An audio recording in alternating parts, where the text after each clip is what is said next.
Wow.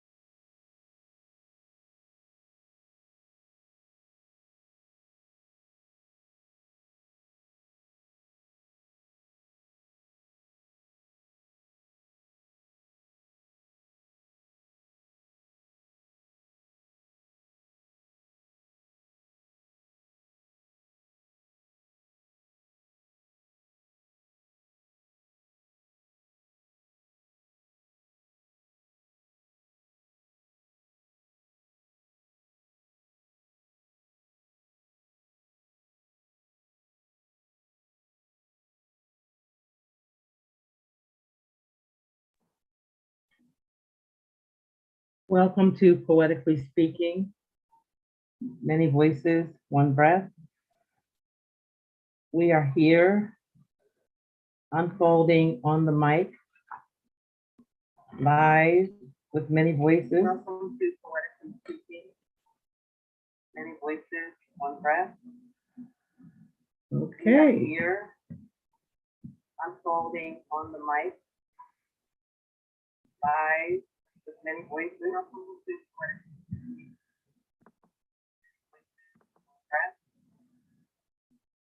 We're here unfolding on the mic. Okay.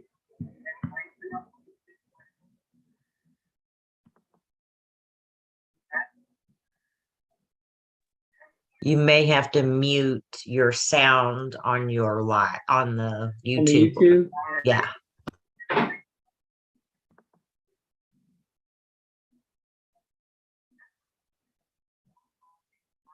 You may have to mute your sound on your live on the YouTube. Yeah.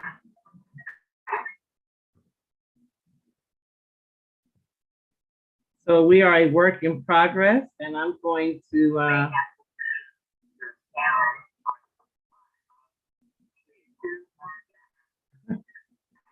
think it needs to catch up now, Elisa. I think I just muted it, so let's see. So we are a work in progress. Oh, I don't know. I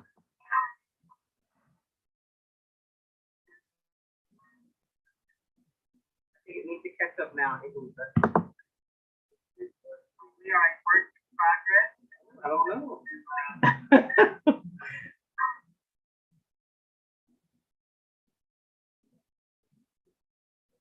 Greetings.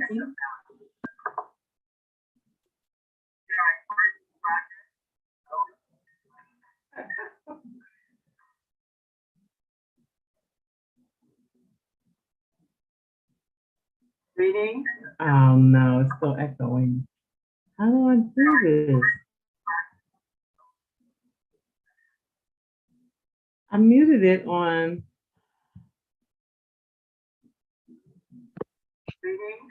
Sometimes on the top of the tab, Yeah. there's a speaker. Okay. See if there's a speaker up there. You can press the speaker and it should put an X on it.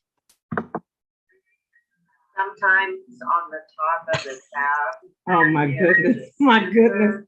We're going to go live on Facebook. That's what we're getting ready to do. Oh my goodness. Press the speaker. Okay, YouTube. Let's see. Stream on YouTube. Okay. My goodness. We're trying to go live on Facebook. Okay, did I catch it? You're still live on YouTube. Okay, I'm live on YouTube. But I don't hear the echo. I think I had too many screens open. I think we're good now. Let's see. I just caught you laughing and a nice frame here on YouTube. So yeah, I think we're good now. Let's see. Okay, so I want to copy this into the Facebook group, right? Can I do that? Yes. Okay. The live stream. Yeah. You should be able to copy. Okay.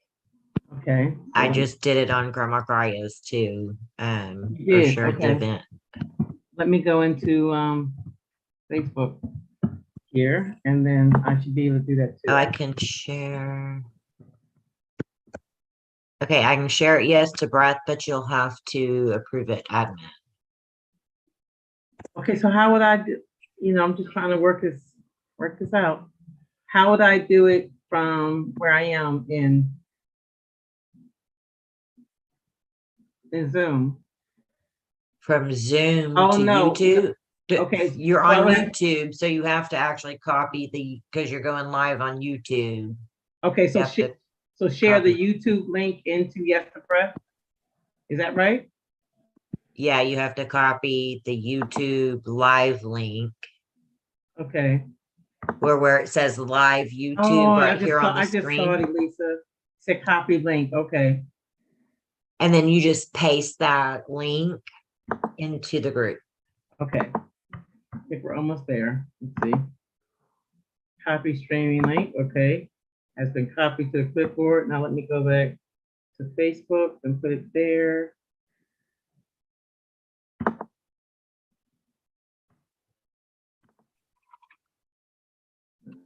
See.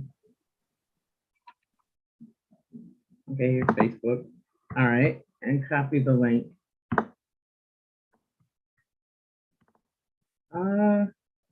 And I want to put in the Facebook, the Zoom number. People want to come in from Facebook. So The meeting Zoom- ID. yes, Yeah. Zoom meeting ID.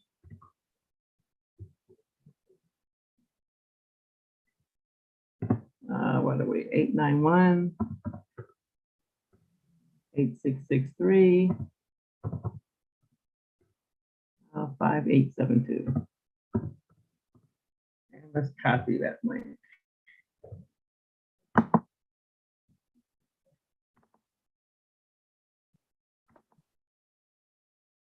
Hopefully it's there. Let's see. Yay. Okay. All right, now let's go back and record. Try it again. All right.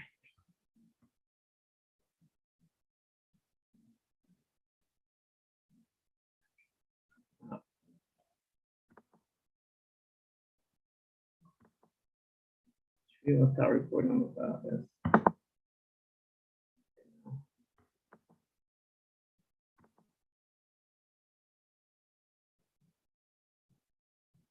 Greetings, greetings, greetings. Welcome to Poetically Speaking, Many Voices, One Breath. We are here converging on the mic together, bringing our unique expressions into the one flow, the one breath, and allowing the unfolding to be as it is. I am here tonight so far with Elisa. Elisa, thank you for being on the mic tonight. I'm looking forward to hearing what it is that you want to share and what comes forth in you spontaneously. We are, Poetically Speaking, launched with World Unity Week in June, and we have been carrying the open mic every Friday and every last Sunday through to Peace Week. And so next Thursday will be our last meeting in this series before we transition into something new and different with co-hosts and different ways of being on the mic. And I am so grateful for those who have been along on this journey as we head into Peace Week. And I'm looking forward to what unfolds even further. We have a great opportunity coming up. I will be in Costa Rica for about 3 weeks. And so it will be an opportunity for the other hosts who have just as big a voice as mine to come in and make this space, in a sense, their own, and see how we can weave each energy into this space in our own sovereignty. I think that's so important for us to stand in our strength and come in our full strength. And I think that's what brings the unity, is when we stand authentically and truthfully in who and what we are, and allowing the unity to be um, divinely connected without us needing to agree and say the same thing, because we all came here through our own life stream and through our own experiences that have made us who we are today. And we definitely want to honor all of our experiences and allow the unfolding to be what it is. So before we get started, I want to hold space and let's take a few deep breaths. Let's take 4 breaths in through the nose and out through the mouth. And we're going to rest. At a rest, we are neither inhaling nor exhaling. And then we're going to sit in stillness for a few moments before we open this mic tonight. So deep breath in, full breath out, rest, deep breath in, full breath out, rest, deep breath in, full breath out, rest, deep breath in, full breath out, rest. In honor of Queen Elizabeth and all those other beautiful souls that may have transitioned on today and in recent times, we want to hold space now. So we're going to hold space for about 2 minutes in honor of those who have transitioned beyond this form.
May we be happy.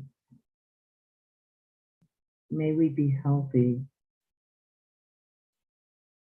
May we be free of suffering. May we be free from mental anxiety.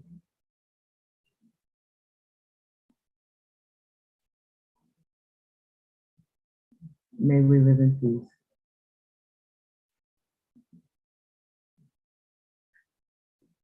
May our lives be blessed with ease.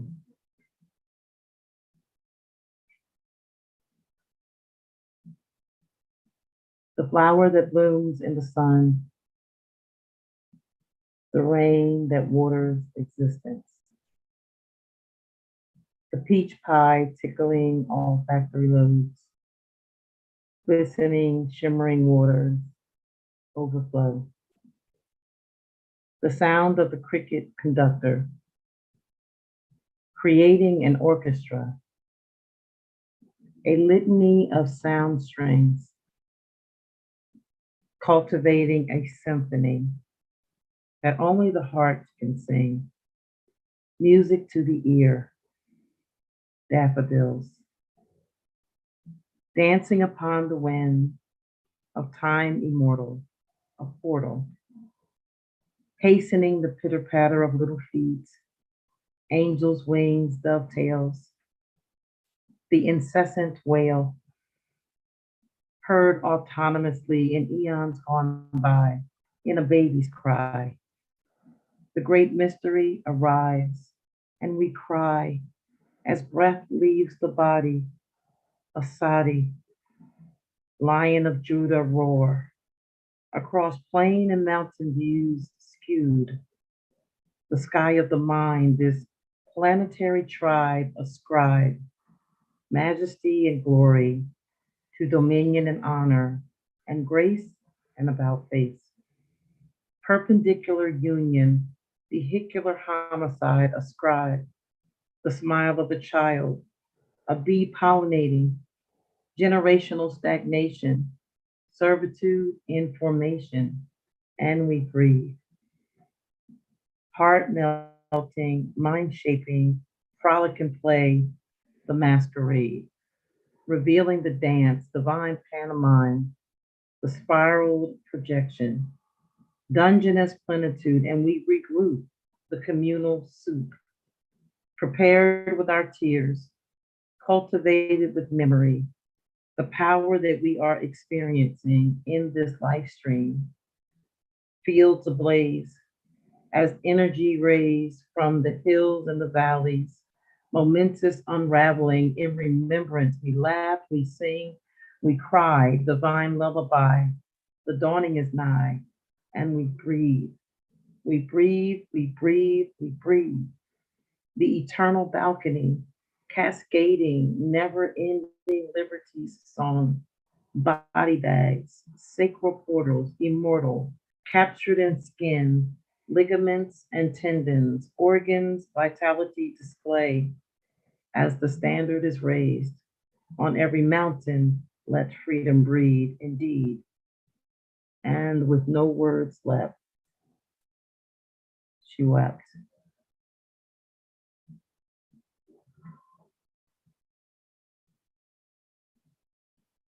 Thank you. The mic is open now. Eva Marie, thank you for joining us on tonight. I look forward to hearing what you have to share with us. And I mute.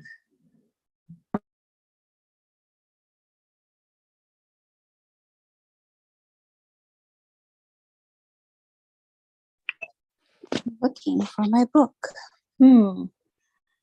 Well, what I wanted to share is I do have some things, but I can't remember where I put my book down at. But that was wonderful. I took that all in, and I was just sitting outside. It's windy, and I was just breathing it all in. That was just so. I could hear it again. You have the most amazing voice, and it's soothing.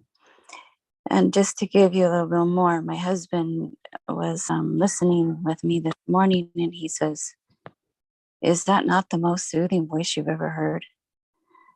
I was like, wow, yes. And, so there's a little compliment for you. Thank you, Eva Marie. Thank you, Eva Marie's husband. Thank you. What did I do? My book. Oh, I think I just found it, but I'm gonna go outside and do this. But if it's okay with you, And listen, you take your time. Elisa, if you're ready to go, that way it gives Eva some space to get herself gathered.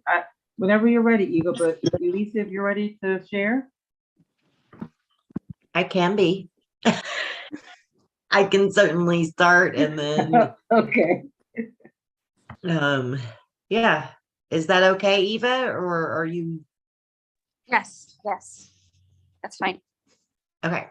So I'll just read one piece and then I'll turn the mic over to you. And we've got time. We've got beautiful stuff. Okay. And so we part ways to each walk our path, not knowing where that may lead. We walk with love, support, and a better understanding of each other and ourselves, knowing only that things will turn out exactly the way they're supposed to, knowing that we are following our heart and trusting ourselves, our thoughts, feelings, and best interest, if only in this exact moment. Each step we take is a journey in and of itself. Each step brings us closer to where we want and need to be. Each step building on the steps before and laying the foundation for the steps yet to come. Moving forward with dignity, integrity, love, and understanding. Moving forward, following our highest truth. What does that even mean? Everything I do, I will do out of love for myself and those around me. I will make my choices based in that love and the understanding from that love. I will move forward with grace and dignity and see what adventures await me each and every day. Not ever again missing an opportunity that is before me. When one door closes, another one opens, and I must step through the threshold without seeing ahead of time, with trust and faith that that is the right door for me. I know and I believe that. And even though sometimes it's hard to walk through when I don't know what awaits behind that door, courage will win over my fears. And I must just walk into the room. Though my heart may be heavy and the tears may flow, a new journey must begin. A new beginning must be started. A new world awaits with open arms and open hearts. Yes, it would be easier if we could see ahead of time what each day would bring. But then what fun would it be if we always knew? Surprises in life are good for the soul and keep us searching, questioning, learning. How boring life would be if we were not this way. Knowing that I will go on living my life as I've set out to do, and anytime my thoughts turn to you, I will think and I'll smile. Anytime the angels hit me upside the head with a frying pan, know that I'll call, I am, text, or email. They are my guides, and I trust them.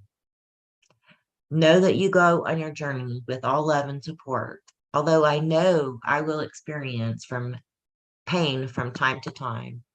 Although I experience a longing so strong, a desire so deep, I know in my heart that love never ends. I wish you love in your great love in your journey. I wish you great happiness in your pursuits. I wish you great joy in your endeavors, and I wish you great emotions to feel and enjoy that life, all that life has to offer you. I wish you an overabundance of love to share with everyone around you. I wish you greatness.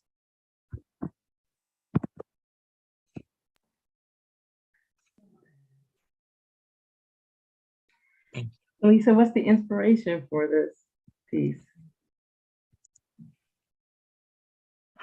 This actually was written a while back, and what's funny is it feels like it's the same reclamation of steps for me.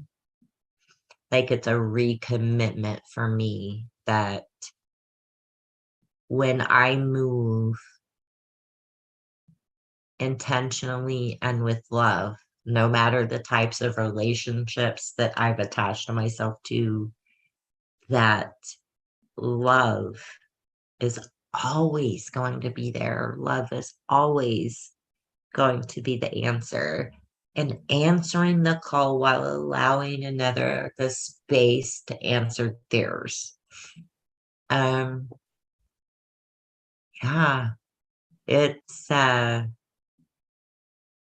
time I stepped back into reclaiming that adventure, that intrigue, that curiosity, that oomph, you know? Yeah. I love how you say that when you move intentionally with love, it doesn't matter what is presenting itself to you. Love is there to love you back. Right? That's what I hear you saying. That love is always here to love me back. No matter what it seems like, no matter what it feels like.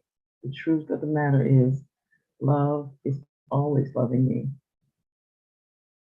Mm. You And reminded now I us. know why I chose this one today. Okay. Okay.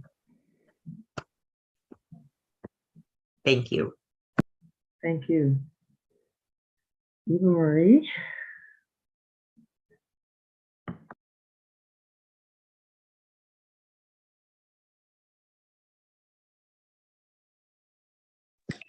I think I got myself together. If not, I can go. I have lots of poems lined up tonight, so it's okay. All right, well, I want to do one that I know is staring at me. Okay. I think I need to share it because it's just staring at me. It's called What is a Gift? A gift is a treasure you hold in your heart. A gift is something out of love straight from the start. A trinket of which you'll never part. A gift is a blessing from God, whom all gifts come. Without him, all gifts would be none. I give thanks to all who have given to me, but ultimately I give thanks to my Father who allowed this to be. And now, my Lord, I give thanks to thee for the gift you have bestowed in me and the opportunity to share it for all to see. Wow, nice. That was very fitting for my emotions today. And how so, Eva Marie?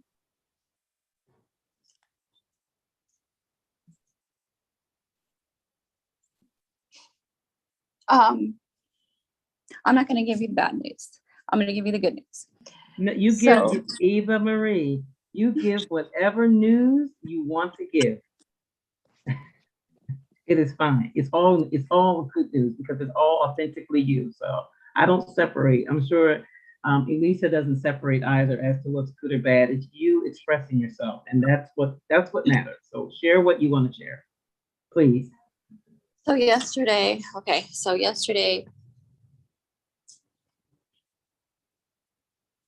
the doctor told me that I had very little time left and that I would live the remainder of my life on chemotherapy until I could no longer take it. And I was not accepting that and refused to accept that. It was a really rough night. And this morning I was in prayer and pleading for God to talk to me. And I said, God, I need a miracle today. I just really need a miracle. I need calmness and clarity and some peace of mind. And so I was talking to this girl who I call my angel. God sent her to me. She gave me a machine to use. It's an ozone machine, which oxygenates your blood so that it helps fight off cancer cells. And we were talking, and I told her that I needed to go away. I needed to go on a retreat or a place where I can just be still and receive the healing from not just this, from every part of my body, my soul, my mind, everything. So I just want to get away for a little bit. And then I said, you know what I'm going to do? And we were talking, I'm going to look up this, while that we're talking, after I get off the phone with him, I look up this cancer place in Mexico. And so I researched it, and it's a place you go to heal spiritually, whole body, cancer, mind, body, soul. And I was laughing. And then I saw the price. And I said, I don't care. I'm going to get this money and I'm going to go. So after I got off the phone, I made an appointment. I have a consultation. This is where the blessing comes. This is where my gift comes. I said, well, it's time for me to go look at what I have sitting there in the retirement fund, my CalPERS. And the amount that I have there is the amount that it costs to do this treatment.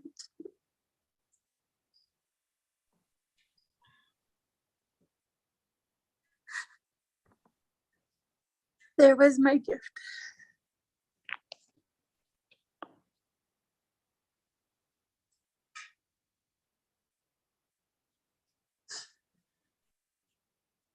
It came straight from him.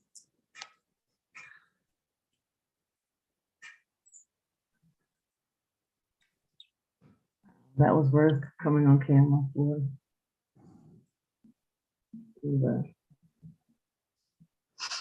You know what I love about what you just shared? It's that you shared the resistance and you shared the fruit of pushing through the resistance, because you could have listened to what the doctor said and you could have fell into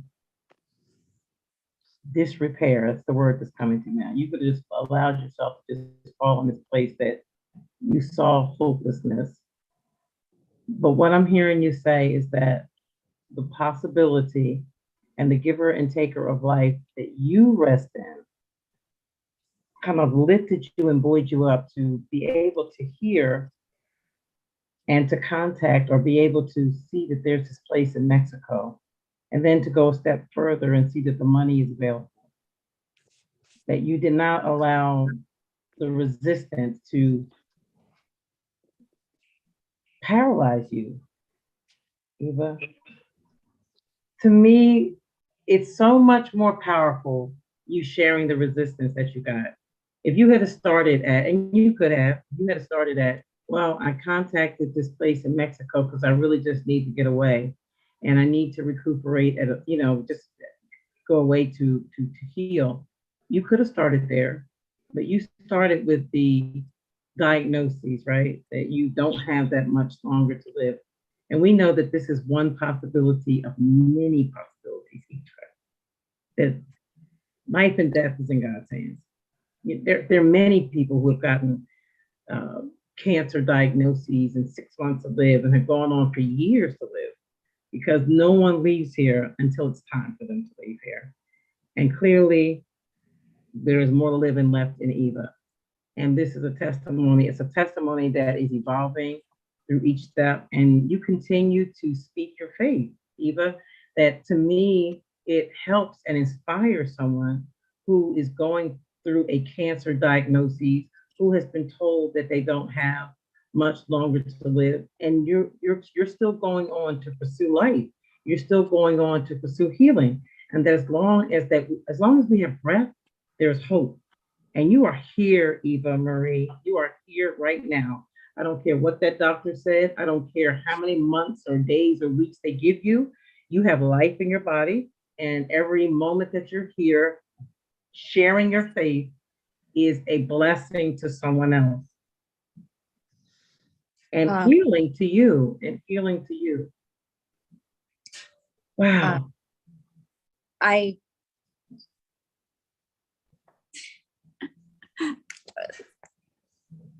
Wow. I said it several times this morning. I just need God to speak. I just need God to speak to me. And he did. And he did, Eva. He did. And then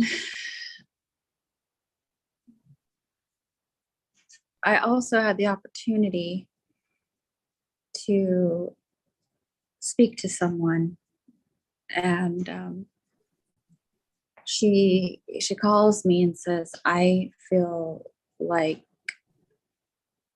I need to talk to you, but I shouldn't talk to you because of what your load is already.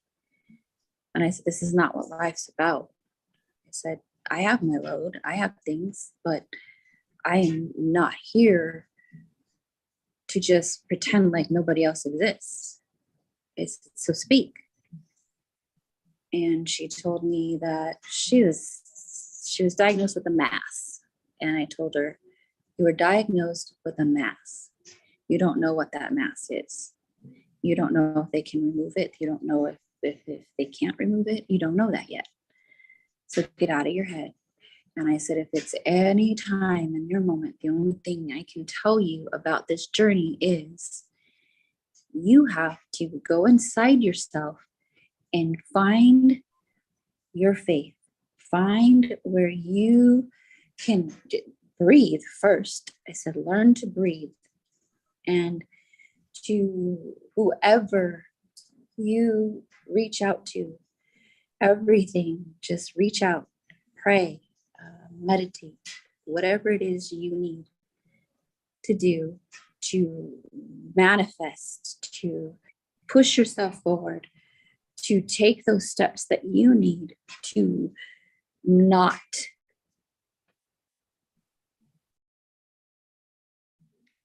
It's me and you, Elisa. Wow.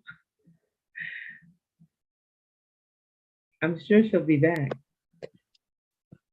Yeah, I'm sure.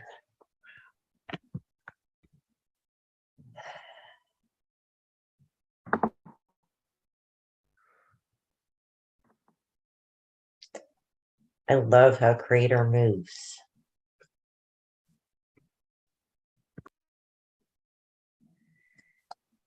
I got cut off. And now you're back. But anyway, I was able to help somebody too. And that was my day.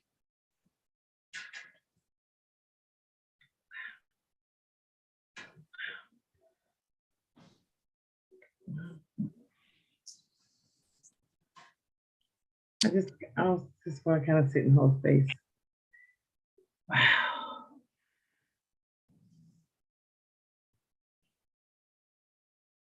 You know what? None of us come here to stay. And I think we get attached. Not you, I'm just saying, just speaking in general, that we get attached to this dimension that we come into. And it speaks to us so much of what is real, even as it's a very tangible, touchable thing, it's an illusion, and that it's temporary, right? And so we all leave here, and it doesn't matter if it's a car accident. And I'm saying this because I know that we hold on to this dimension as the reality, right? And so it matters that how we leave here. But when we leave here, we leave here, be it a car accident, drowning, diagnoses, that life leaves this body when it leaves this body. And it doesn't leave any sooner or any later. It leaves when life leaves. And that we all have come here with a time slot. And Eva, if it's not your time to go, you're going nowhere. My mother was on dialysis for 12 years. And it's unheard of that they said that a person could be on dialysis for 12 years. And my mother was vibrant up until she transitioned, right? And so vitality is in our spirit body. It has nothing to do with what this does. Yes, we can cooperate by working through the dense energy in this physical body. But at the end of the day, we leave here when it's time for us to leave here. I agree. Yeah, and you were encouraging me, and it's reminded me today. I was in the doctor's office today, and you just really came to me today, and had no idea, but I said, no, let me reach out to Eva, whether we connect or not. So I'm sitting in a doctor's office, and they had diagnosed me with hypertension about 2 years ago, and I told the doctor, I'm not taking any medicine. No, this is against my medical judgment, and I'm going to note the chart. And if you're not going to take this medicine, then there's no reason for you to come. And I'm like, well, I guess there's no, but thanks, doc. I mean, you're not even willing to explore, but because I won't take this chemical that can be damaging to my organs to help my blood pressure, you don't want to treat me. So from then until now, I didn't see a doctor. I just decided to lower my blood pressure with breathing. And I knew it would take time. I knew it was not going to be an overnight thing. And my blood pressure has been as high as 200 over 100. And I have sisters in the medical field. They're just like, you got to go to the ER. I'm like, I'm fine. They're no, you're not fine. You're not fine. And I went up and down with this over the past 18 months. So I go to the doctor today, and she takes my blood pressure, and I feel just so relaxed, so calm. My blood pressure was 120 over 88.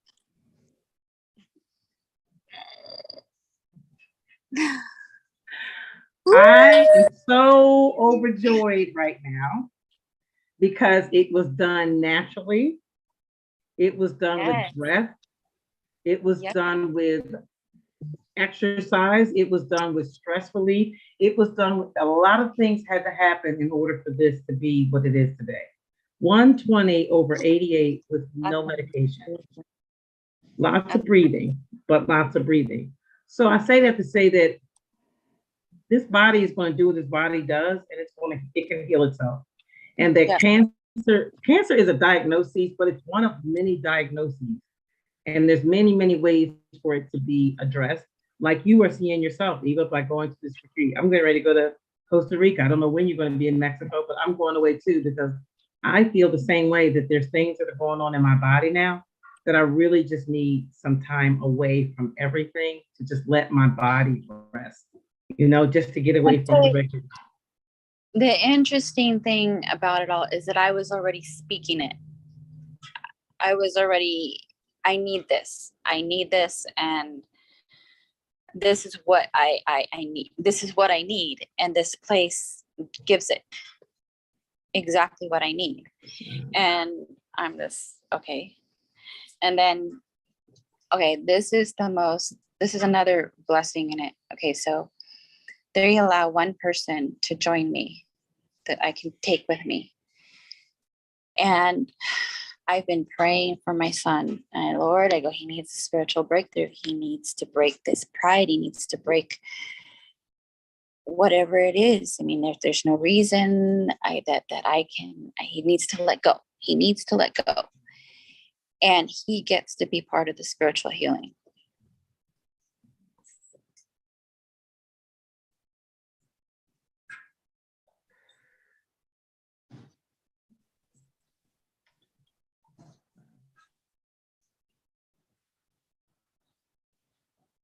Here, tell me, is it good?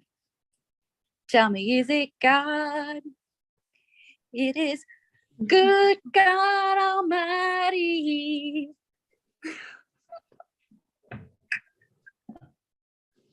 Sing, Eva, yes. Yes. Oh my God. It's so good, Eva. It's so good. It's so, so good. And you know, sharing what you shared in the beginning just shows just how Eva. It's really good. It's really, really good. God. All of this. Oh my God. And you have been speaking it. It's like you've been speaking it and it had no other choice but to manifest. Like now for you. That doctor, she was, a matter of fact, she was telling me, she told me, my husband asked, okay, so what are other alternatives? And she's, there's none. This is it. And he goes, so all you don't believe in all this holistic stuff? She's, no, it's a waste of money. And she looked at me and she like sternly, she said, this woman spent thousands and thousands of dollars. She sold her house and she died and left her family with nothing. So you need to make a realistic choice and accept this. No, thank you. Right. Right. Right. No, thank you. I said, you know, and she's like, why are you being so negative about chemo? Which is why be negative about your diagnosis? I go, I am not being negative. I am one of the most positive people I know. And so for me to say what I'm saying about chemo is fact of people that have gone through it, people that I know that have suffered, and for you to tell me also that it's a toxin that you're putting in my body and I'm supposed to be okay with it. Well, I'm not okay with it. And I'm not okay with this diagnosis because I'm not going to do this for the duration of my life and allow my family just to sit and watch me die. Mm. And she says, there's no other alternative. Sorry, you're not going to find it. Okay. Thank you. Eva, I'm excited for you. I'm excited for this journey. I'm excited for you. I really am.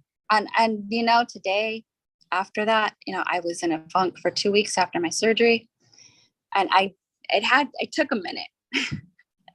I took a second. I got up. I was kind of like, groggy. Oh my gosh, yesterday was so horrible. And I started talking and I said, God, I need you to speak to me. And I did all this stuff. And I was up. I cleaned the house. I was doing laundry. And I haven't done that in months. And then all of a sudden I stopped and I was like, wow. I said, thank you, Jesus. Thank you, Lord. I go, wow, I have peace. I have energy. I feel good. Look, it's only up from here, Eva. It's only up from here. It's only But up from here. my husband, I told him about it when he got home and he goes, that's a lot of money. I go, yeah, but check this out. The money's there. And he goes, okay. What? Do you have a date yet? No, I have a consult on Monday. They'll call me. Oh, okay, you did say that. You have a consult. Okay. I'm excited for you, Eva. I am. You know what I love is that you're keeping yourself in the way of healing. You know, you're keeping yourself in your higher vibration, that even though you get news that's not good, you're not keeping yourself there. So it doesn't matter that those words are being spoken. You're hearing those words, but you're not allowing those words to shape who you are or how you see your life or how you see God, or, you know, it's like, okay, so even this, is this too much for me? Is this out of my hands? Like, is this out of my realm of possibility? And no, it's not. It's not. And the way I see it is I got up. I mean, and I was devastated. I was a mess. My husband was a mess. And I just kept telling him, no, I don't accept this. I don't. I'm not accepting it. I don't care what she says. I don't care. I don't want to do chemo. And then I sat down and I was crying. And then I stood up and I said, back off. I am tired of these blows. I am tired of you sucker punching me. And don't hit me anymore. So because I don't accept this. And that's what I feel. I feel like I'm being sucker punched. And it's like a bully who wants to come behind me and push me down and hit me here and hit me there. And then it's just like, no, I'm standing up against you because I'm not going to accept this. And you need to back off because guess what? I'm fighting back. Yes. Good for you, Eva. Good for you. But anyway, this is the Eva hour. No, listen, it's me, you, and Lisa tonight. So we're just gonna leave. And I think Bara said that she's having internet problems, so I don't think she's gonna be joining us tonight. But we are definitely going to hold this space. I do have a piece I want to share. I just saw the news about Queen Elizabeth, and it reminded me of a piece that I wrote about my mom. So I'm gonna go off screen and share that.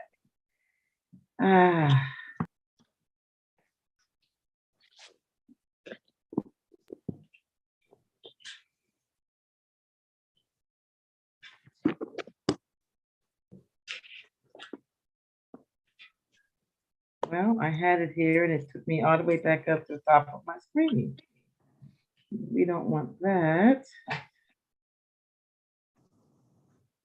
Elisa, do you have something else right now? I mean, I have a mini piece. Sure, go ahead. That'll give me time to scroll and find this piece again. Okay. So it's kind of ironic because I had actually was telling Marie about this one. So this is from 2013 for my brother-in-law's service. He died from cancer. He was given 3 months to live and live for 5 years, by the way. So never let them define you or your body or your disease. At our core, living with ourselves, warts and all, embracing all of us, this human condition. Yet we begin to deny those parts we don't like. We allow ourselves to not have by refusing what we don't understand, denying ourselves the gifts they possess, holding on to our own unworthiness, never believing we can achieve greatness we were meant to have. We were meant to have it. It was our birthright. So we began to strive to fit in, to strive for mediocrity. We embraced it for fear of the loss. What if we couldn't make it to those? And what we didn't see was what we lost because we failed to see what was beyond the stars. If we would only achieve it by reaching beyond what we thought possible. Tim strived, stretched, and he reached PhD. And he helped many others stretch and reach and achieve goals. And he always gave himself to everybody. Always made time. Actions spoke very loudly from a place of love. He needed few words as he embodied all that is good in this life. No one who ever met him will be the same.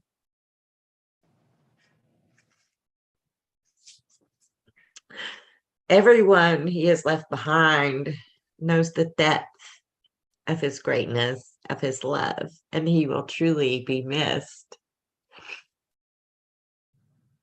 And I was just talking to him the other day and I told him, hey, you go tell mama.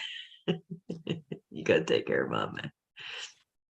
And here it is still to this day, just fresh. So thank you, both of you, for opening me.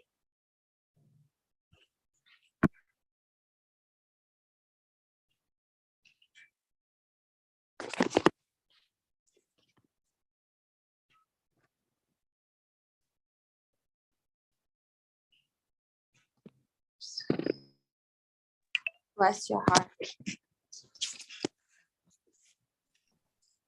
What a great way to remember. Thank you for sharing. That was beautiful.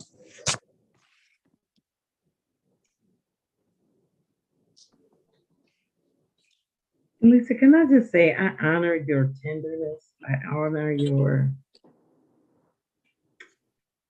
tenderness. That's the word that's coming to me. You're just allowing yourself to be so tendered and tender, you know?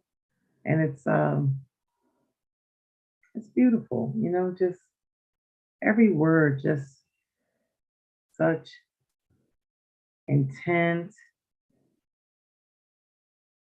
and realness and raw emotion, and the tears are flowing freely. Your heart is open completely. And it's such tenderness. Elisa, that's the word that I'm hearing. It's just such beautiful tenderness. You know, just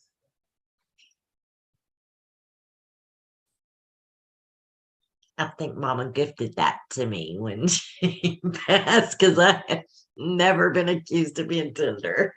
Thank you. that tissue of the mom coming through saying, pull me through, pull me all the way through. I mean, that's the word that just comes to me, and it's filling me right now. It's just such tenderness, Elisa, just such tenderness. I'm honored. Thank you. Oh, in the spirit of the mother, I want to share this piece. Whew.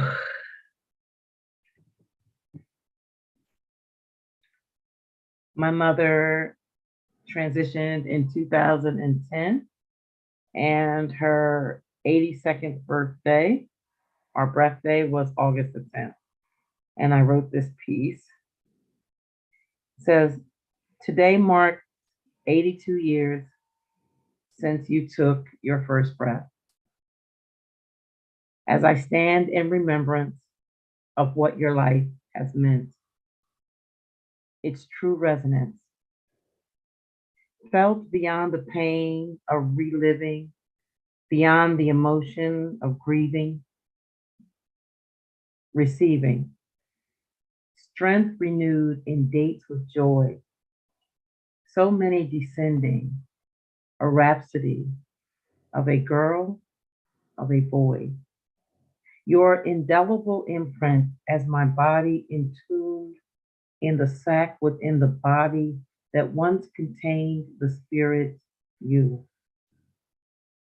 The umbilicus of our existence beyond form. Death released and allowed our becoming to be born. Beyond mother and child, fragmented wholes in the light of the sun, divine soul. The great mystery. I honor your legacy in this live stream that yet flows freely, and all those who pass through me embodied. You were there when I took my first. I was there when you gave your last. More alive today than any memory blast from a past life. Present and future tense, divine recollection.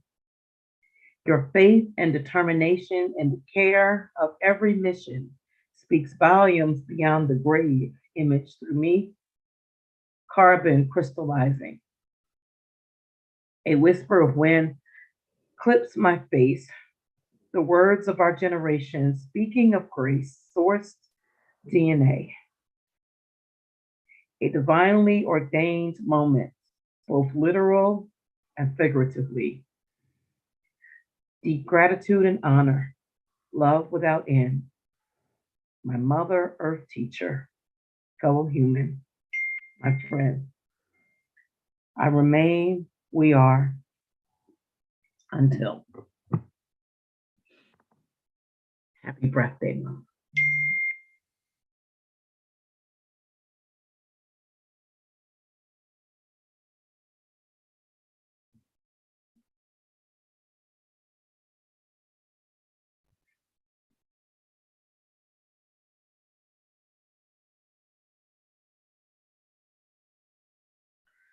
You know, I was speaking last Saturday. It was I was talking about a path of remembrance, and my father came through so strongly. It was my father's birthday, and I was just sharing his story or my recollection of his story from my perspective, and I just wanted to honor my father. I just wanted him to know that the lesson that he came forth to impart to me, that I got it. I got it. And I remember hanging up from that call, and we're sitting here in this new place.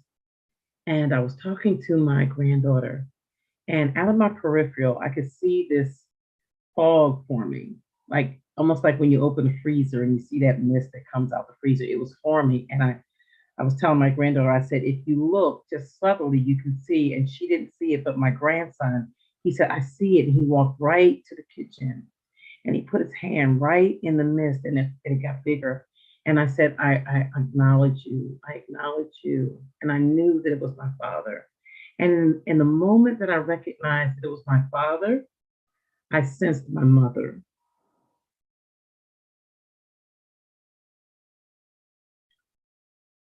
And my Judah says, Gigi, can there be two in the kitchen? And I said, absolutely. And we saw a dot come into the kitchen with this fog. So it was the most beautiful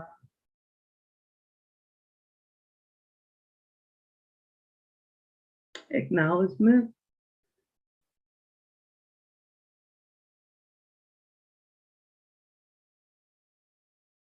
from my parents.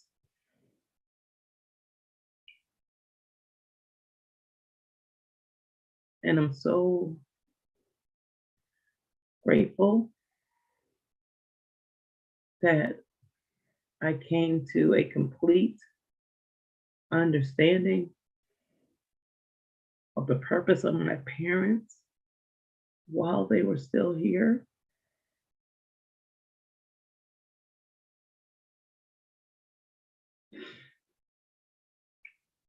So that in moments like this, and I hear the heaviness with others that maybe have not detached from the physical in a way that enables them to see the spiritual lesson, that I can hold space, because I know that this is an illusion. And I know that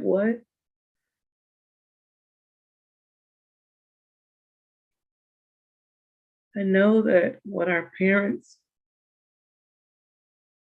teach us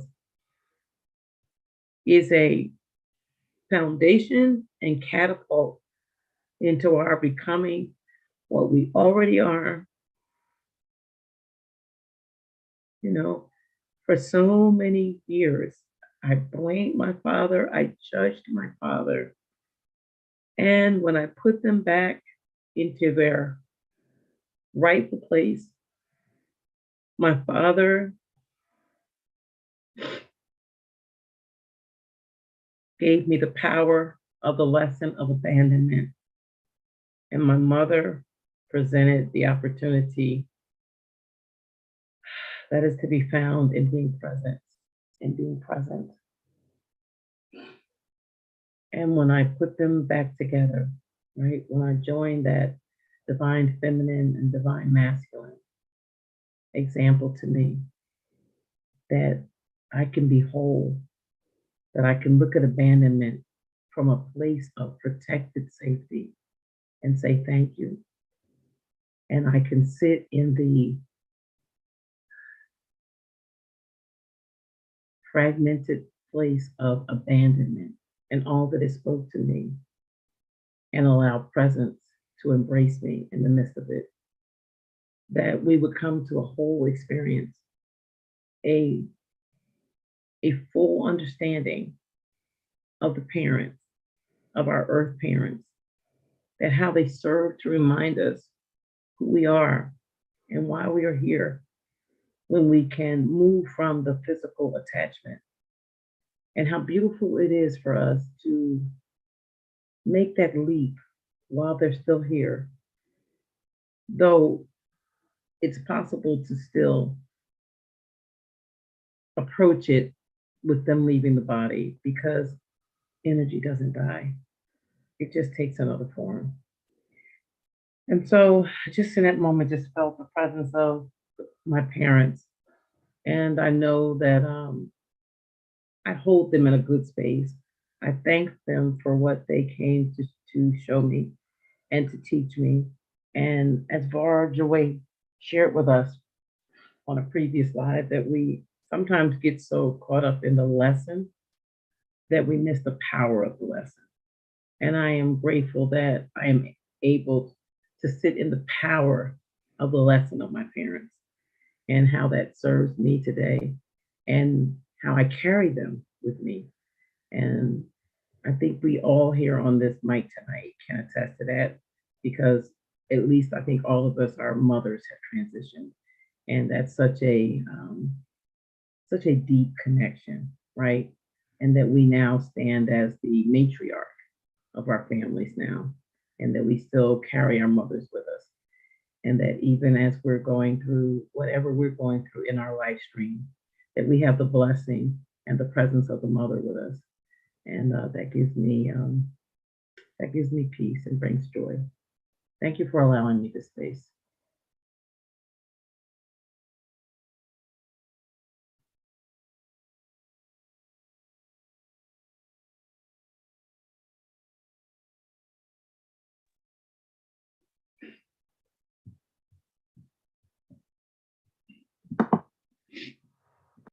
So beautiful. Thank you for always sharing you and inviting us into that space with you. I mean, so powerful, those words. Your being, your soul.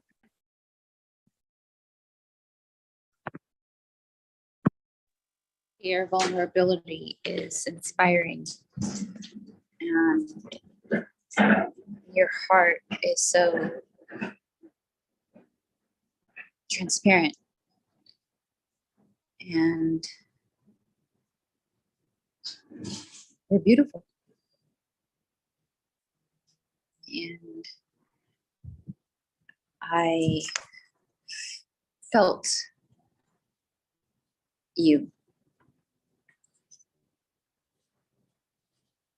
Thank you for, again, sharing you.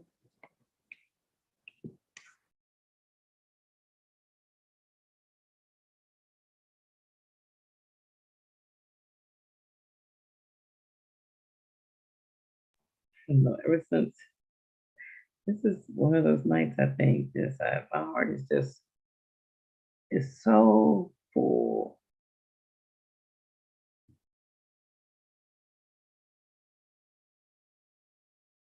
And I honor the sacredness in tears. There is a sacredness in tears. And I honor everyone.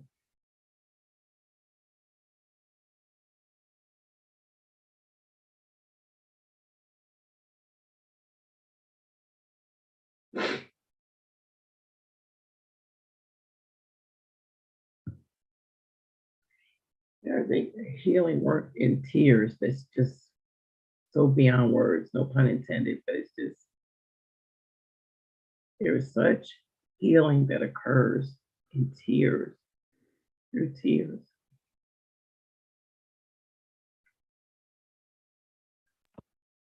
The most vulnerable and silent of words.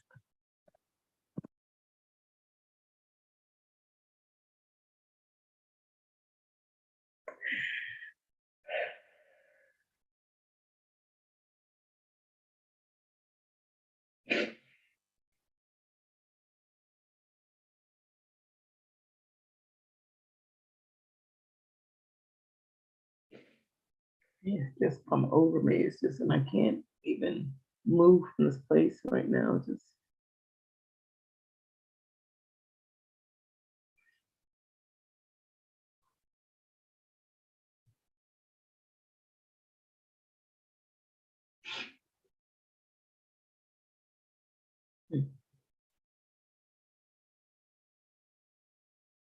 I used to be so ashamed, the tears would just come and I couldn't stop them. And I would be so uncomfortable because the tears would just be coming and there wasn't really any particular thing. And it was just this, I could feel this cleansing. It was always this kind of purifying that would come through with these tears. And it would just hit me at the most odd times. Like it was just, I could be sitting talking to someone about, oh, I tried this new recipe and I could just feel it welling up in my belly. I was like, oh, not now, not now.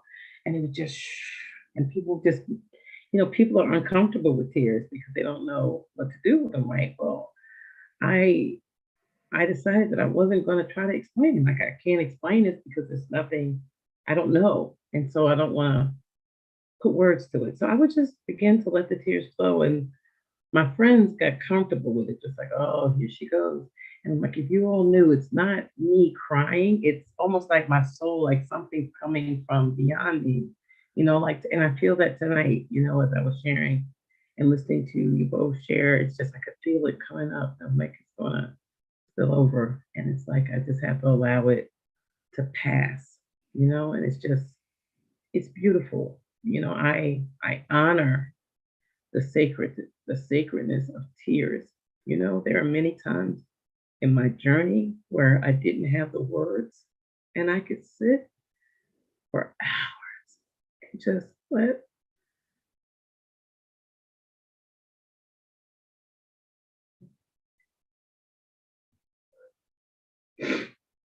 I remember when I had my 2-month-old granddaughter and was trying to keep her from going in state custody and was doing everything I could because I had just sold my house. I was traveling overseas. My job had went away. My car was gone, and I was feeling called to travel, right? And so it always hits me different when people want to hear about me traveling because it was through such great physical loss that I was traveling.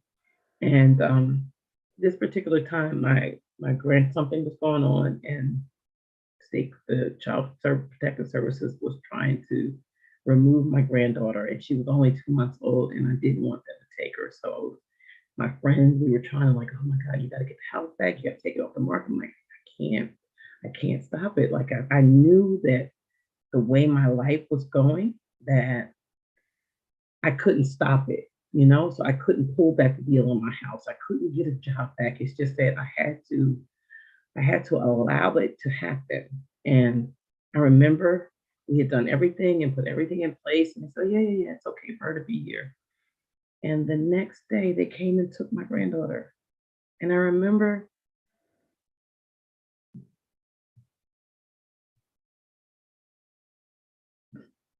my friend, Janet, it's her birthday today. And I remember when they took her, I remember just sitting there on the sofa and just crying because there were no words. And I remember my friend just sitting there with me. And that speaks more to me today then anyone encouraged me, and Marie, it's going to be okay. She didn't. There were no words. There were just no words. And I feel honored to sit with someone and hold space and weep with them. That there is such a connectivity beyond this human dimension, this physical dimension that moves us. I feel it so strongly right now that it's like I could feel the weight of every soul practically, in this space, just weeping.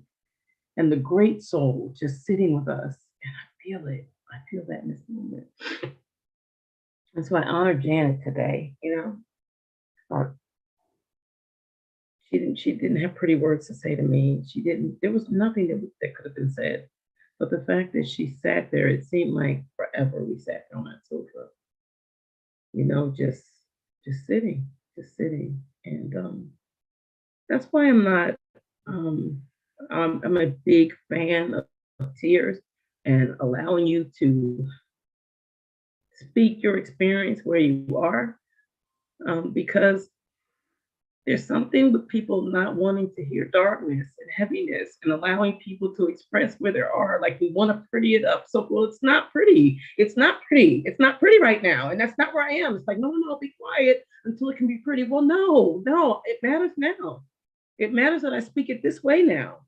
And so I'm a huge fan of people speaking where they are, because I know that the great mother, the great father is ever present, and that wholeness is there in the midst of our fragmentation.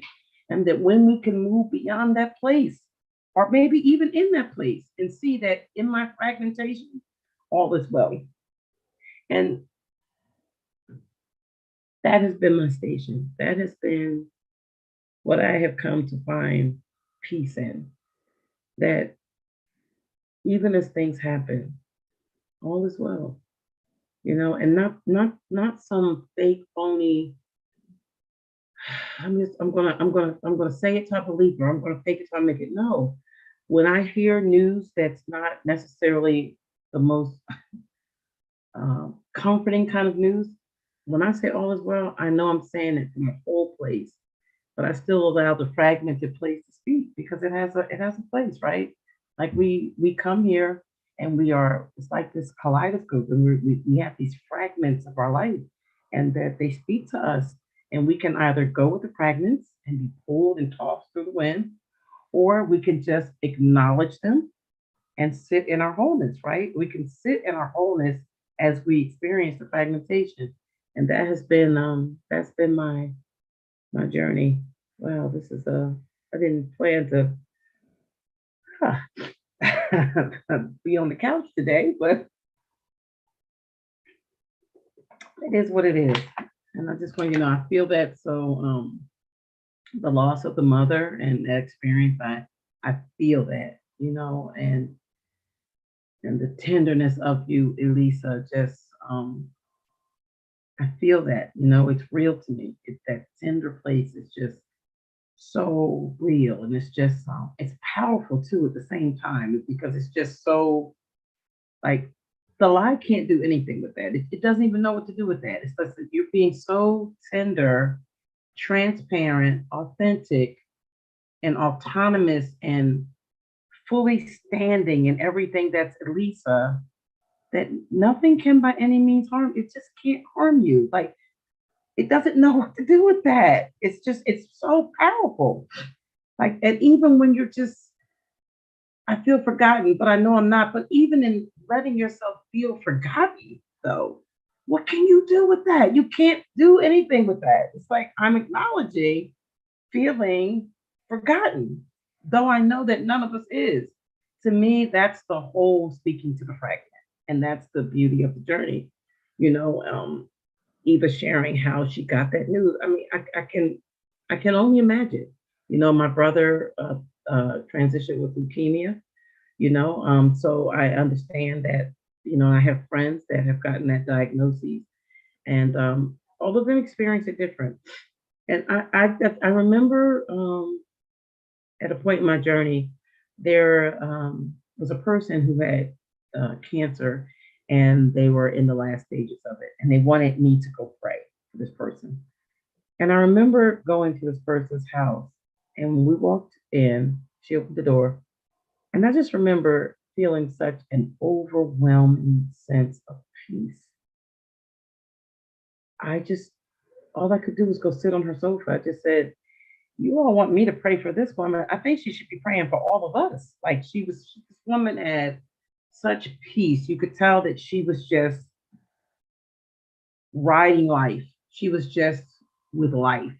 And it didn't matter what the doctor had said. She was so holding on to life that she had such peace with this.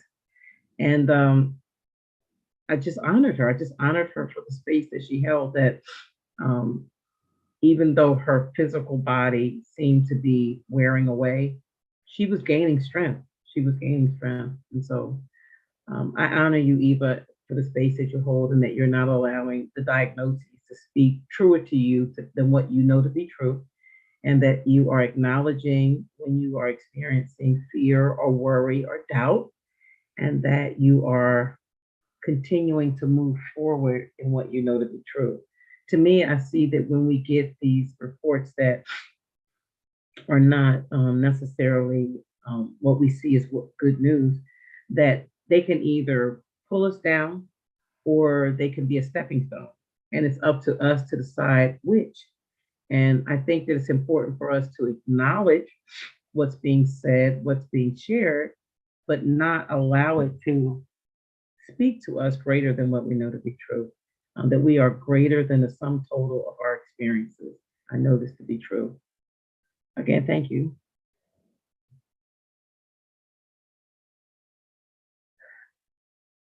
And I'm really muting this time.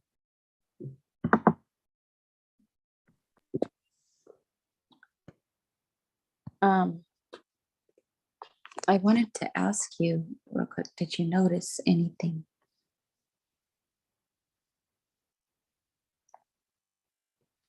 I'm not wearing a sling. I'm not wearing my brace. My arm is fixed. I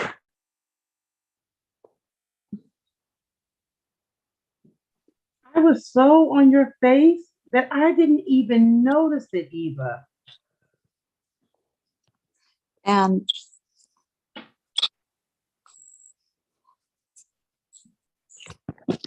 let me see if I can get it. This is the only scar. I got motion. I'm looking at your teacups. I'm looking at everything else. I don't even think about you with the sling. Oh my God. Wow, Eva. Wow. I forgot to share that with you. I can move my arm. I can't move my arm where they put the rod in, and they said it's because the mass is still there, but it's not going to be there for long. No. It's going. It's gone.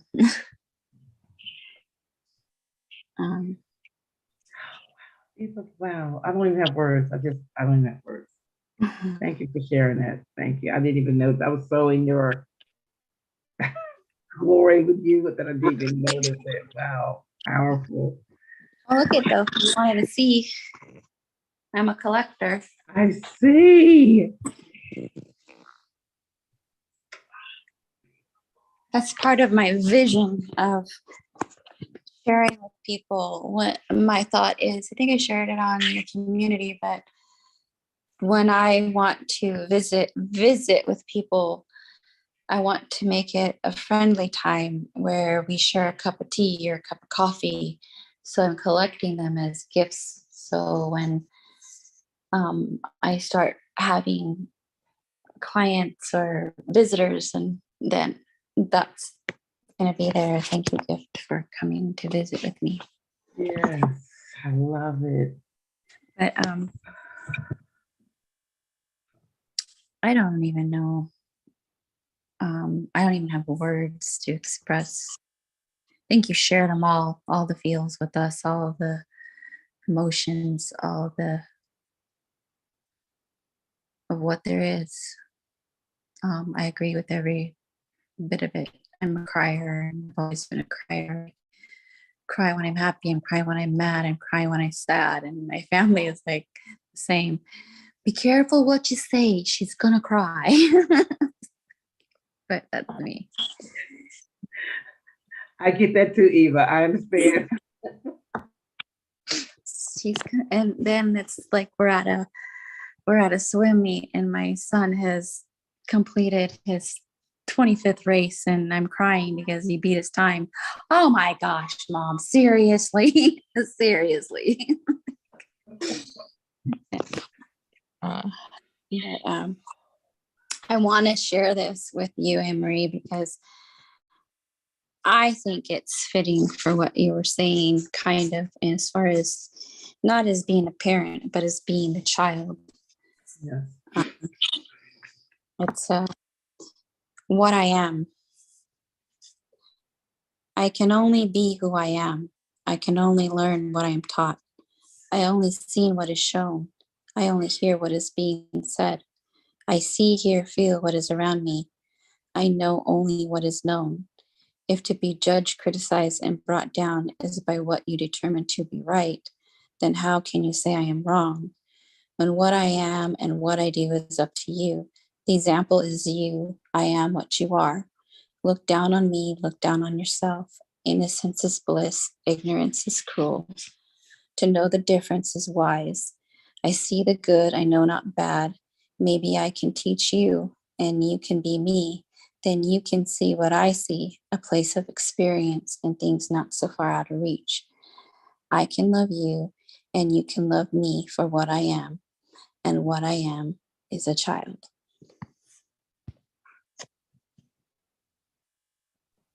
I love that, Eva. You know, you sharing that prompted something with me. I hope I can pull it really fast. The innocence of a child.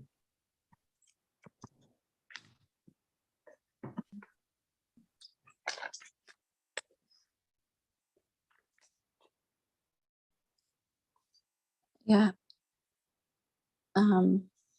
What inspired that, Eva? Mostly my childhood, but I do believe that when I wrote it, I was tired of hearing parents yell at their kids. I remember I saw a mother, and this child was coming up, mommy, mommy, mommy, and she must have been in a bad mood, and she was like, oh my gosh, just get in the car, and da da da da. And then the expression on the face was no longer happy. And she kept ranting on, not at the child in general, but the kid was kind of confused. And that hit me. And I'm like, that child, you just took away his joy. And you don't even know it.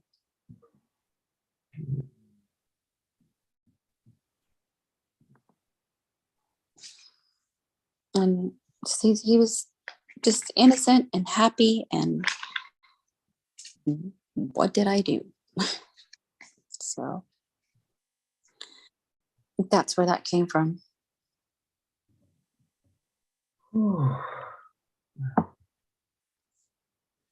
There's such beauty in depth, though. You know, even you sharing that, taking away the innocence of the child, that it grips you in this place that is so powerful. That has the power to move you to greater compassion or indifference.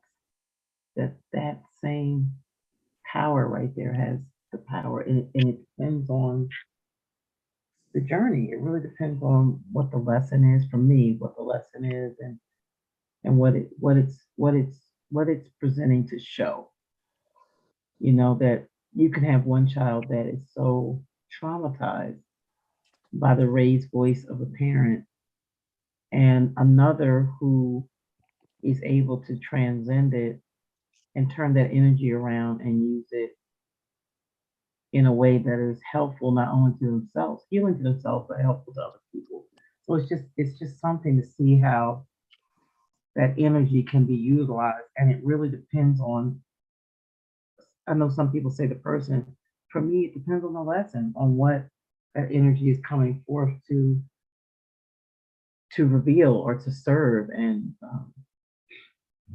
that's different, you know. It's sometimes no can be good. So it's not, you know, things that are seen as negative. But in that case, you know, the yelling kind of speaks to me because nobody likes to be yelled at. And I tended to be a yeller, like to raise my voice and to hear it referred to as my airplane voice. Like I already have a big voice. I have a naturally big voice. And so to magnify that to a child, you can only imagine what that sounds like. So even when I'm raising it, it's almost like shouting. It's like shouting. And so to hear that spoken back to me um, from a child that I love, right? So of course it affected me to know how it was affecting them. And I remember my grandson was autistic, and I remember early on when I was caring for them. He's 16, I think 16 now. But I remember I was raising my voice at his sister. He used to sit so close underneath me. And I remember Spirit saying, apologize to him, right? So I said, Malachi, I'm sorry. He said, that's okay. And he let out this really big sigh, like even as much as I raised my voice, as much as it bothered him, he wanted to be close to me. And I just became more aware, you know, of the level of my voice because I didn't realize just how much it was affecting him. So thank you for sharing that, Eva. Thank you for the reminder of how impressive the childlike state is, you know? Thank you. Ooh. You.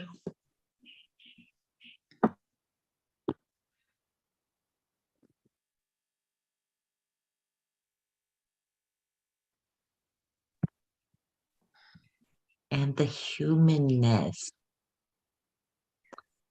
You know, I hear people talking all the time about people in general and children and ages, and knowing and being.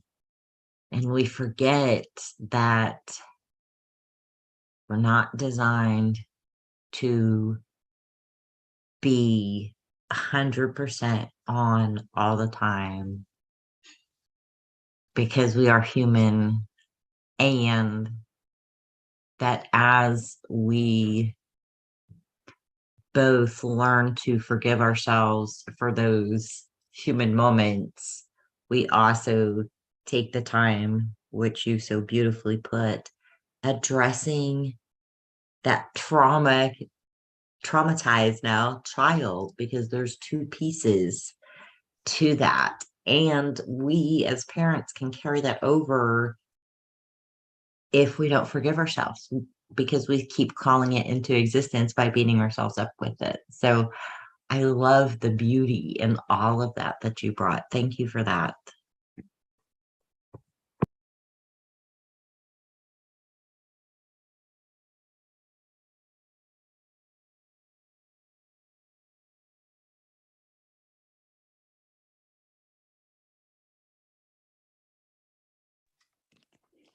I love these moments when we can be together.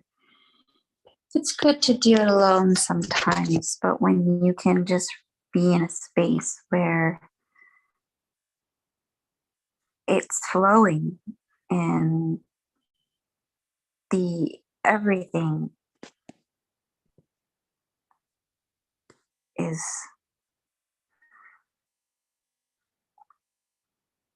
peaceful.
Elisa shared a piece that spoke about us parting ways. And it reminded me of a passage in the Reformation of a Nation, in chapter 3. And I just want to share that here. And also offer if someone wants or wants a reading from a page, just share a number between 1 and 70 in the chat.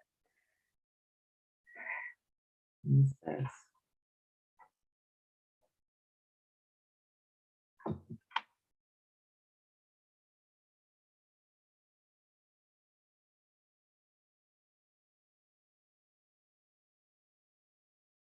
I shake off the bells and whistles of my known existence in the hopes of being known again, being ever remembered at every turn to a restored appearance while knowing truth, which always was and always will be. Reminds me of when you shared about when you set the intention of love, Elisa, that love loves you back. The truth always is and always will be. Now to unload this burden of gathered information and embrace subliminal data, finding plugs that I was unaware even existed. And I see that when we surrender and we allow ourselves to see ourselves in the full light of who we are, there are places and things that have laid dormant and stagnant within us based on fear or worry or anger that have hidden these places that are now plain for us to see. And either we can shoo them away or we can embrace the fragments, right? And bring ourselves into the whole state that we already are beyond the physical, with each new connector being filled in a posture that appeared foreign now screams familiarity to the nth degree, free to unveil the essence that has found its sardonic close to an opening that serves to remind until the brilliance blinds to the power of willed blindness and deafness. I choose to be blind. I choose to turn a deaf ear, not in denial, not out of fear, but in turning into love, that I no longer allow myself to be wooed back to sleep through the lies that the world speaks to me in my feelings that cause me to want to shut down and deny the truth for fear of rejection or what someone might think, or pride that I no longer wrestle with this, that I'm abandoned and I'm free to love. And in choosing love, that there is a willed blindness and deafness that occurs from a higher place, free to hear the sound that is only heard in the state of varying dimensions within consciousness to the degree of emptying, to remain at rest amid the traveling salesmen panning their wares. I am neither seeking to be sold nor needing to buy. I am resolved in the reality that what was given to the brilliant depth of me is a perfect picture of revivification. Grieving and sorrow have their place, as what they progress into is the result of how one saw in the frame in which they were presented. As we engage in the face-off, the trial commences with tears streaming down the face of misperception. Stillness brews within me as I realize our relationship has changed. This is a new place. I look grief in the face with no curiosity or desire to delve deeper, and no further questions, Your Honor, is all I can muster. As we sat on that bench looking while another saw, we part ways and remain true in that place where we combusted, and brilliance filled the blinding crevices with peace. I celebrate the loss and embrace this new normal by picking up the shards, placing them in a neat pile, and thus watching them disintegrate into liquid matter, its pre-gaseous state, where the beauty of oblivion awaits me. This is where I bid farewell to an old friend who has accompanied me but can go no further into the light with me. Isn't that the point?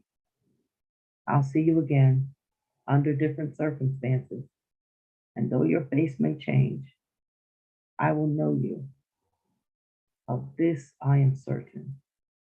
Grief takes its final rest, which can be interrupted in a moment of relapse, serving to remind that this song has been played and we are on to green pastures with memory intact that what was will always be.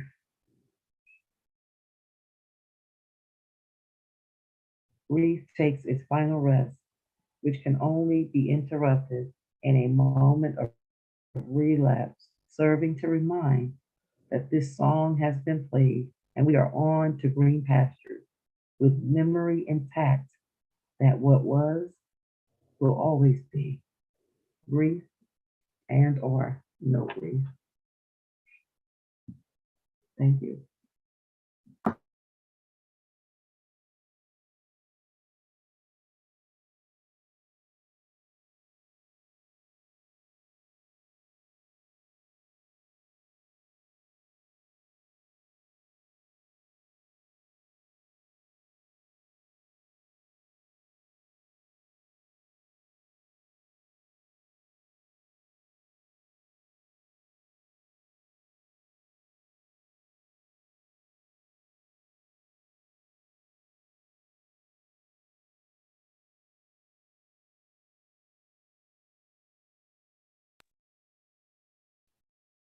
Good night, Eva. Thank you so much for being here.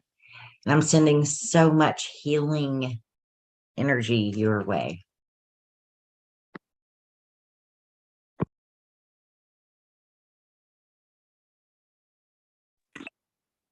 Thank you so much. Good night. I love you guys. Love you, Eva. Good night. Thank you for everything. Thank you guys. God bless.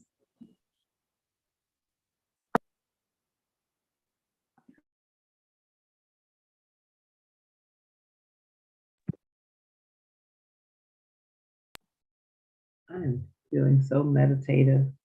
Elisa, I'm going to read page 26 and I'm going to give you the space to lead us in a meditation if you feel so led. What's interesting is you picked the same page on July 22nd. It's interesting. So we're here on this page and I'm going to read it. I'm going to start a little before. Where there were storm clouds, there are now blue skies. One watches as they melt intermittently into each other while remaining fixed, having transitioned reality to be fully immersed in the knowing where nothing matters. The sole desire is to sit and remain seated as the platters are presented. You observe these offerings in full measure as you view the empty plate set before you, knowing that it is full to overflowing as you sit here in empty nothingness, knowing no one thing while possessing truth of all things. It is in this place that the journey takes a turn and one travels down familiar roads with a different vision. Almost immediately, the road changes and one feels the level path on a decline. One joyfully steps down the road, knowing feet may be moving, but all remain seated in stillness. This stillness can only be understood from within.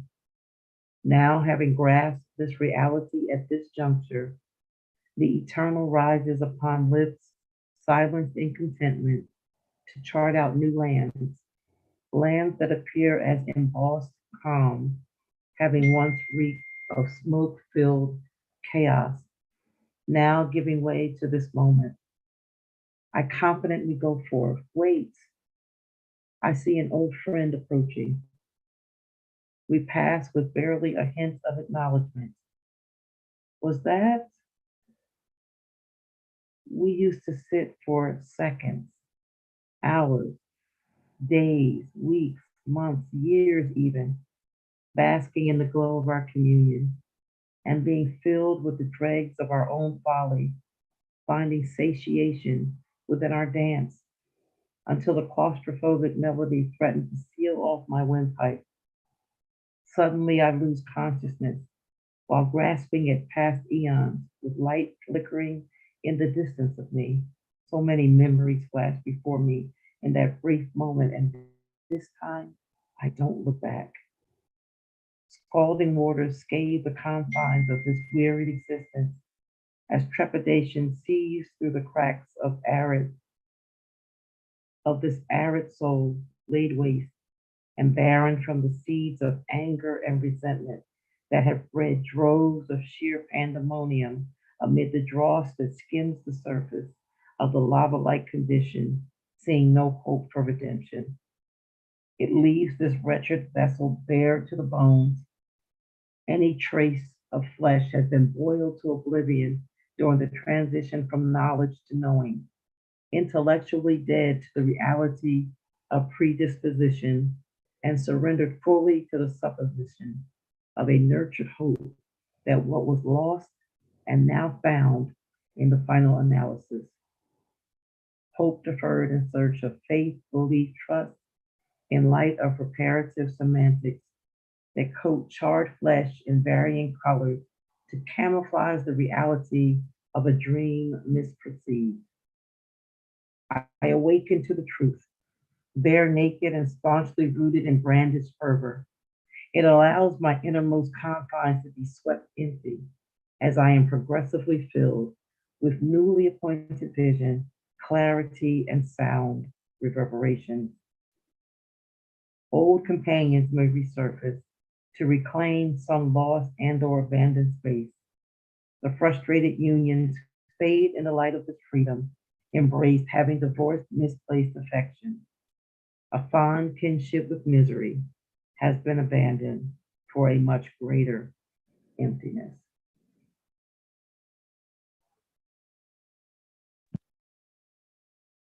Wow. And you said that that was the same reading I asked for, Paige, on the 22nd of July. Yes, the same page. Wow. I have your name on it and the date. Yes.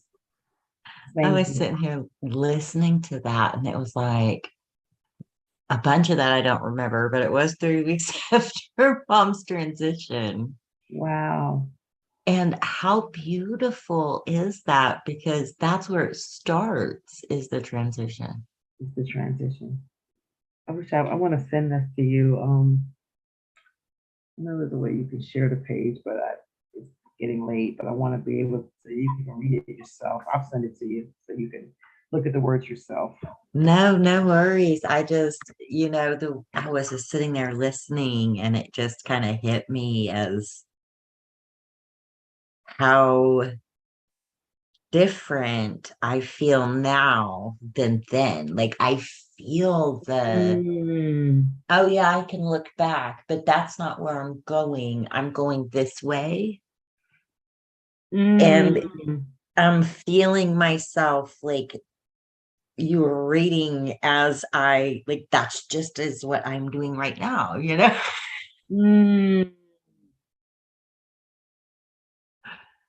So you Wow, were reading Elisa. about my life, like Wow, live time.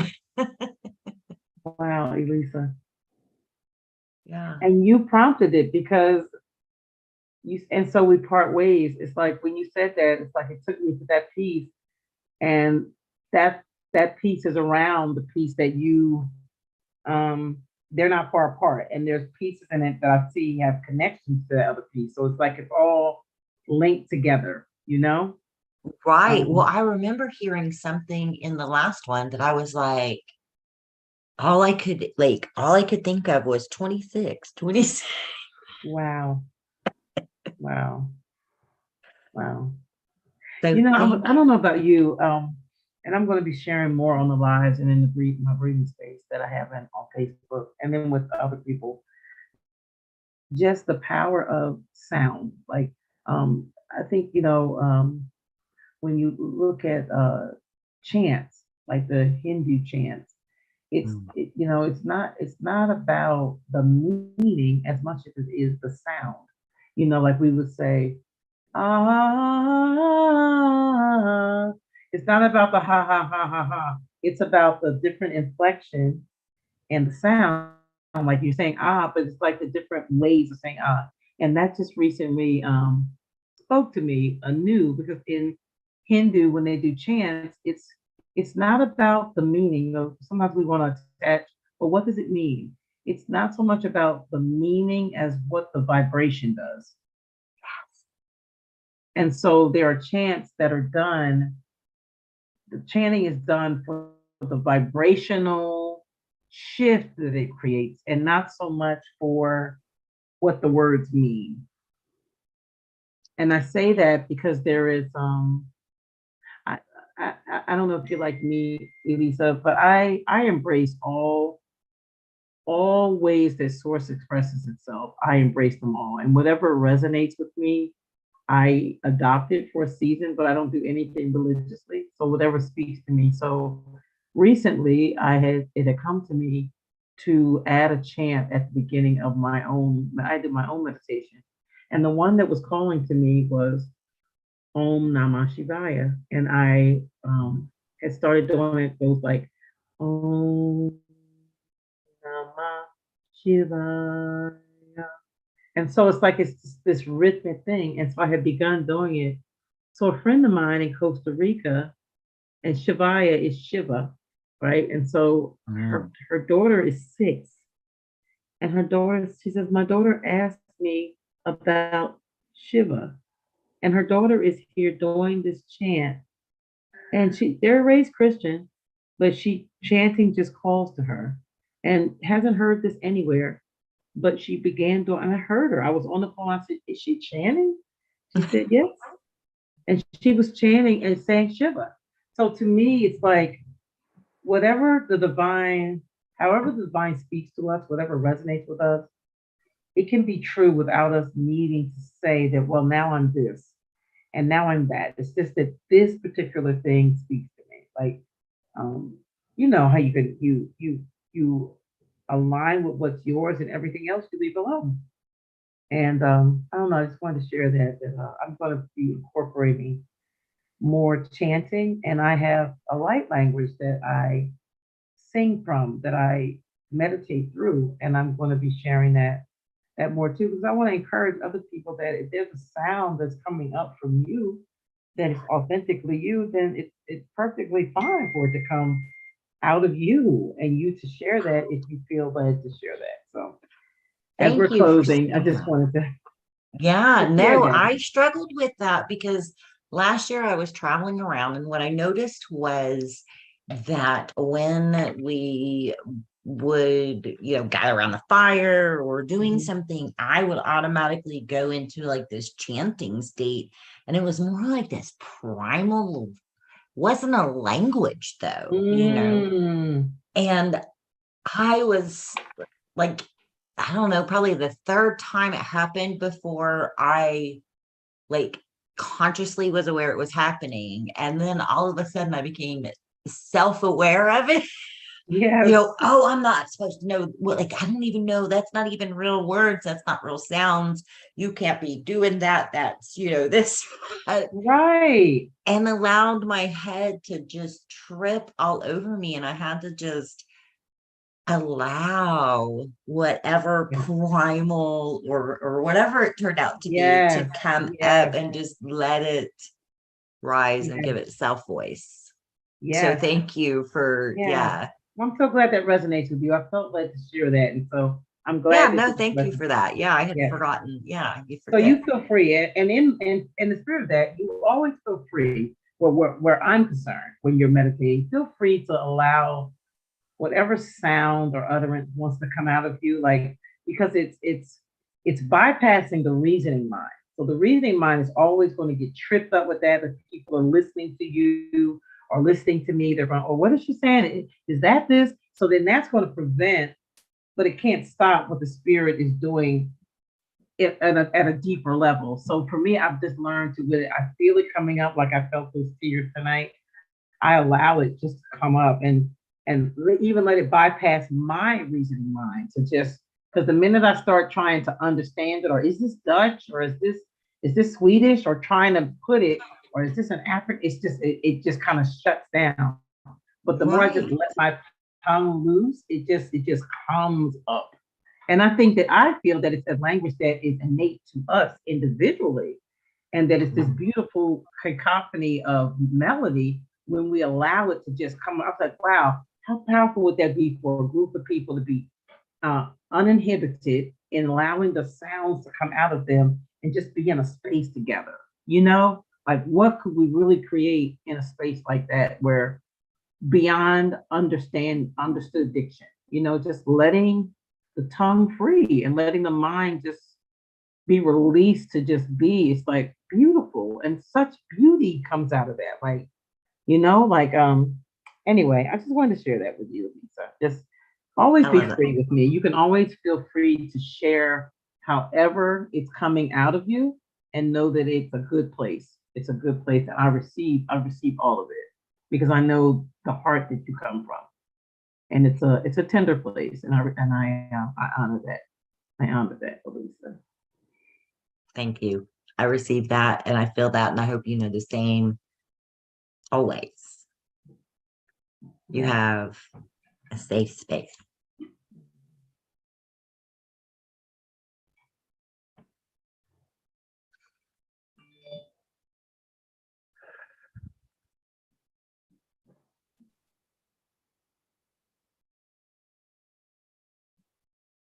So I want to share this briefly. I know we're getting ready to close, and I want you to close us tonight. Um, so there's this chant that comes up in me, and I always feel like it's a cross between indigenous and out of body and African. And so it goes, Yandi CK Yandi Yanda Yandi Yandarabo Yandi CK Yandi Yanda Yandi Yandarabo Yandi CK Yandi Yanda Yandi Yandarabo Yandi CK Yandi Yanda Yandi Yandarabo.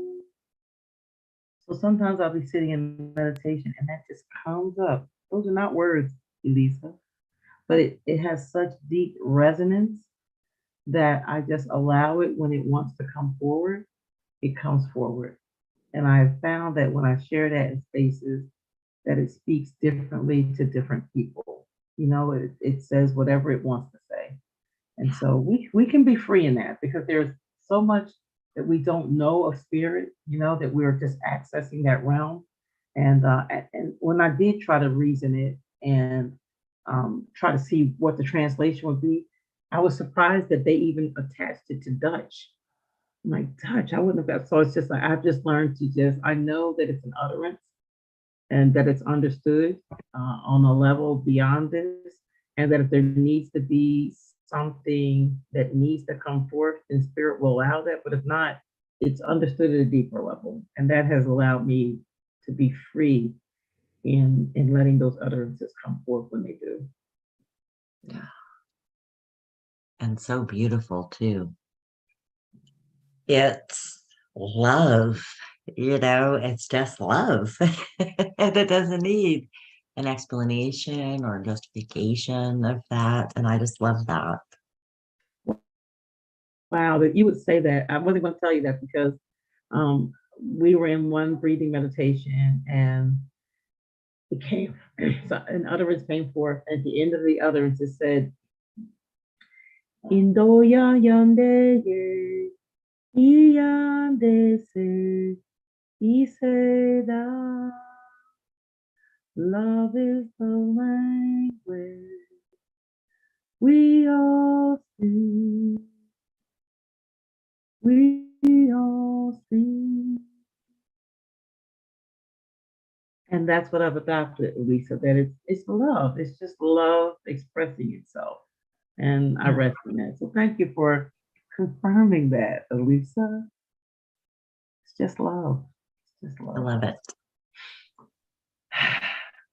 Well, I want to thank everyone for coming out or listening to this live tonight. It has been very therapeutic, I will say, for me, and just being in this space with Elisa and Eva Marie. And for those of you who are listening later, I hope that there is something that's shared that resonates with you.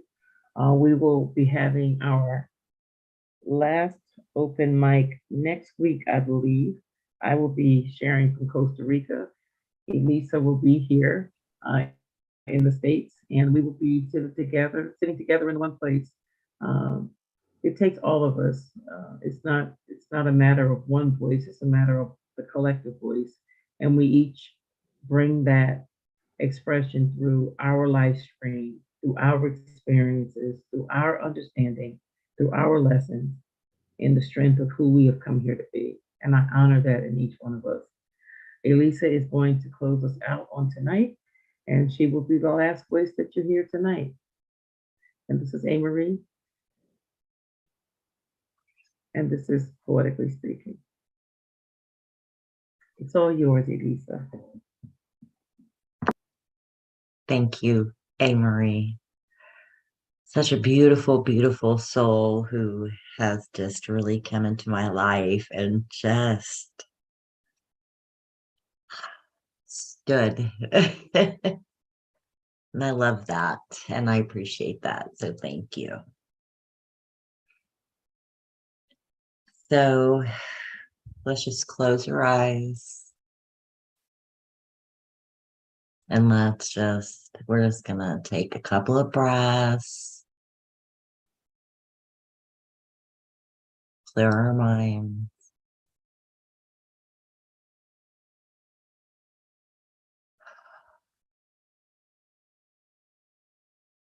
And we're going to visualize ourselves walking on a beach. And it's a beautiful day. The sand is white and soft, not too hot for your bare feet, just enough to fully anchor you into the ground, into the sand.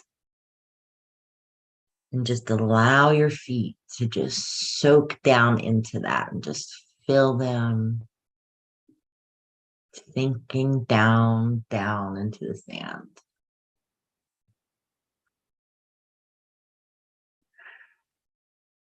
And you can wiggle your toes, and as you wiggle your toes,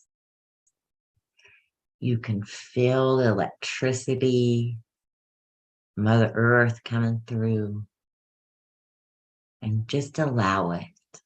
Just allow her to that energy to touch your toes and to travel through your feet. And allow her to help anchor you into this space. And as you feel anchored, allow the energy to travel up your feet, clearing any and all blocks. She's just moving them away, no longer necessary, all the way up to your pelvic area. Just blows away any blocks, and she's just flowing. She's just being her. And she rises and she rises and she fills your stomach and your abdomen. And just breathe her in into all of your organs and just allow her to just feel every being and every fiber of you with her beautiful light, her beautiful love, her beautiful support. And continue to breathe it in. And as you breathe it in, it's going to go up your arms and your neck. And as it gets close to your mouth, just allow, as you breathe out, anything that doesn't resonate with you or with Mother Earth, just slide right out. All of those blocks just slide right out. No need to say anything. They just come out of you. As her energy continues to travel up your head, and just fill you with this light of just this beauty of this grounded love, support, nurture, caring energy all the way up to the top of your crown. And as you get to the top of your crown, you look up and there's 4 hands coming down, and they have this beautiful gold and silver and diamond and emerald crown. And they place it on your head. And as they do, it connects to the energy that's already pulsating through you, through the ground. And it shoots up and down and connects through you, the heavens and the earth. And just breathe in the beauty of being connected to both the divine mother and father and the earthly mother and father. And accept that you're their child, all of you. And accept that this energy that's pulsating through you from the earth is for you.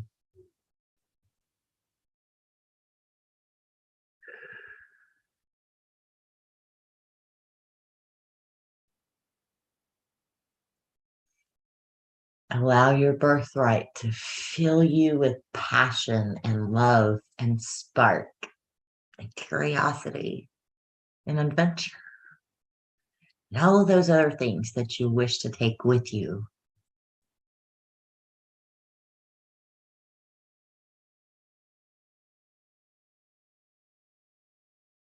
And then take a moment to thank these divine parents and these earthly parents for these gifts that they have given you in this life.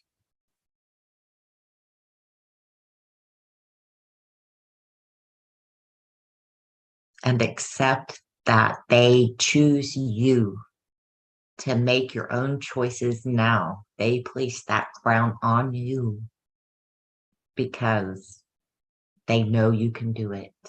They believe in you and they trust you.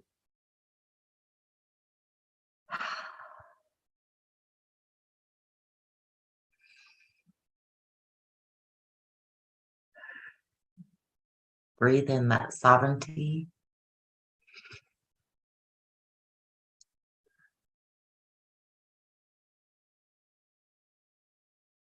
And when you feel ready to receive your scepter and your robe and you're ready to get out there in your full sovereign self,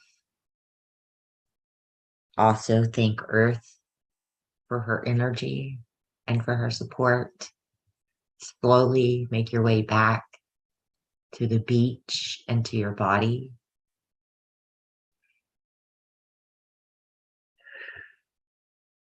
And then breathe back into this room, into this space.